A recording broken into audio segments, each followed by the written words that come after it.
এভাবে একবার ডাল দিয়ে লাউ রান্না করে দেখুন, মুখে লেগে থাকার মতন একটি খাবার। হ্যালো ভিউয়ার্স, আসসালামু আলাইকুম।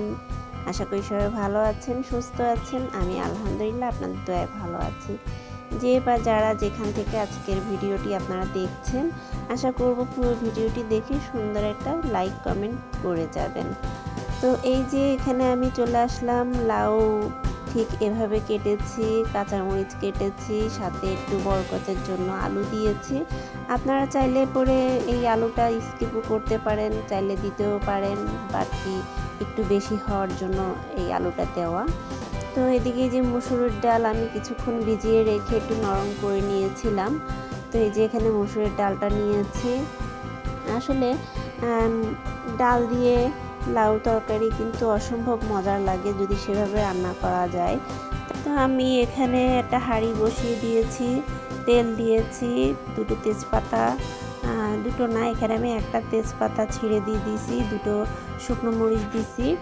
আর হাতের কাছে আমার আসলে জিরা ছিল না, আপনারা চাইলে জিরা একটুখানি ফোড়ন দিতে পারেন। তারপরে এই যে পেঁয়াজ কাটা ছিল, পেঁয়াজ কাটা দিয়ে দিয়েছি, কাঁচামরিচ দিয়ে দিয়েছি। তো আপনারা কাঁচামরিচটা একটু বুঝে শুনে দিবেন, যে যেমন ঝাল খান সেরকমভাবে দিবেন, আর বাচ্চারা যদি থাকে তাহলে সেভাবে কম বেশি করে নিয়ে দিবেন।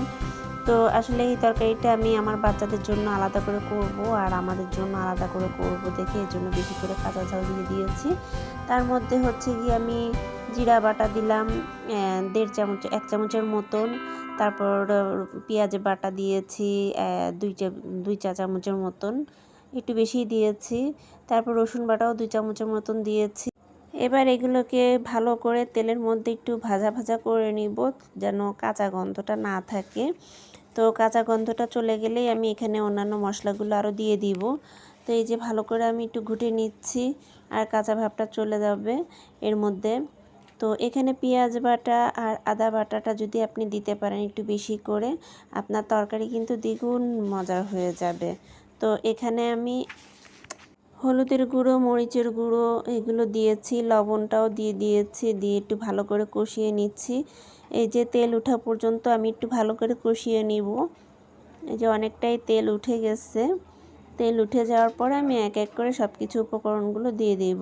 এখানে আমি ডালটা দিয়ে দিয়েছি, কারণ ডালটা একটু হালকা মানে সিদ্ধ হয়ে আসলে তারপর অন্যান্য জিনিসগুলো আমি দিয়ে দিব। ডালটাকে আমি একটু কষিয়ে নিচ্ছি, ভালো করে একটু কষিয়ে নেওয়ার পরে একটু ভালো করে কষিয়ে নিব। এতে আবার একটু পানি ছিল, এই পানিটা শুকিয়ে যাবে। শুকিয়ে যেতে যেতেই হচ্ছে গিয়ে এই ডালটাও হালকা একটু সিদ্ধ হয়ে আসবে। এই যে অনেকটাই হালকা একটু সিদ্ধ হয়ে আসছে। এরপর আমি অন্যান্য জিনিসগুলো দিয়ে দিব, একটু হালকা নেড়ে চেড়ে দিচ্ছি। এই যেখানে আলু ছিল, আপনি আলু দিলেও দিতে পারেন, না দিলেও না দিতে পারেন। আমার বাসায় মানুষ একটু বেশি আর লাউটা একটু বেশি মানে কম ছিল দেখেই সেজন্য আমি এই আলুটা অ্যাড করছি।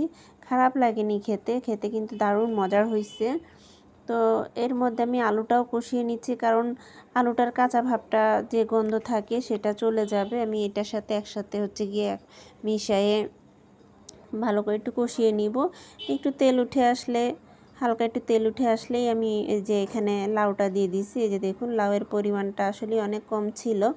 তো যাই হোক, সবগুলো একসাথে দিয়ে দিচ্ছি আমি। দিয়ে আমি এখানে নাড়াচাড়া দিয়ে ভালো করে একটু কষিয়ে নিচ্ছি। লাউয়ের থেকে বেশ একটু পানি বেরিয়েছে। তো এটা আসলে 2-3 দিন আগেকার লাউ ছিল। টাটকা লাউ হলে খুব সুন্দর পানি বেরোয় যেত, আর ওই পানিতেই কিন্তু তরকারিটা সিদ্ধ হয়ে যেত। আর ওই পানিতেই কিন্তু হচ্ছে গিয়ে যে সিদ্ধ হতো ওইটাতে কিন্তু খেতে বেশি মজা, এক্সট্রা পানির আর দরকার পড়ে না। তো এটা আসলে 2-3 দিন আগেকার লাউ, তো সেজন্য অনেকটা পানি শুকায় গেছে। তো এক্সট্রা পানি দেওয়া হয়েছে, এটা দিতেই হয় কারণ সিদ্ধ করতে হলে পরে দিতেই হবে। তো যাই হোক, এই যে এখানে আমি দিয়ে দিলাম পানি। এই যে আলহামদুলিল্লাহ আমার লাউ তরকারিটা খুব সুন্দর মতন সিদ্ধ হয়ে গেছে। এই যে দেখেন লাউটাও সিদ্ধ হয়ে গেছে, ডালটাও একদম সুন্দর মিশে গেছে। অনেক ক্ষেত্রে হয় কি যে ডালটা একদিকে চলে যায়, লাউটা আরেক দিকে চলে যায়।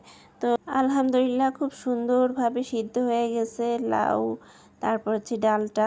তো আপনাদেরকে যে ছোট ছোট টিপস কতগুলো দিয়েছি এগুলো যদি আপনারা ফলো করেন আপনাদের তরকারিও কিন্তু ঠিক এরকম মজাদার হয়ে যাবে। আমার হাতের কাছে আসলে 2-1টা জিনিস ছিল না দেখে সেজন্য দিতে পারিনি। তো ভিডিওটি এই পর্যন্ত। আল্লাহ হাফেজ।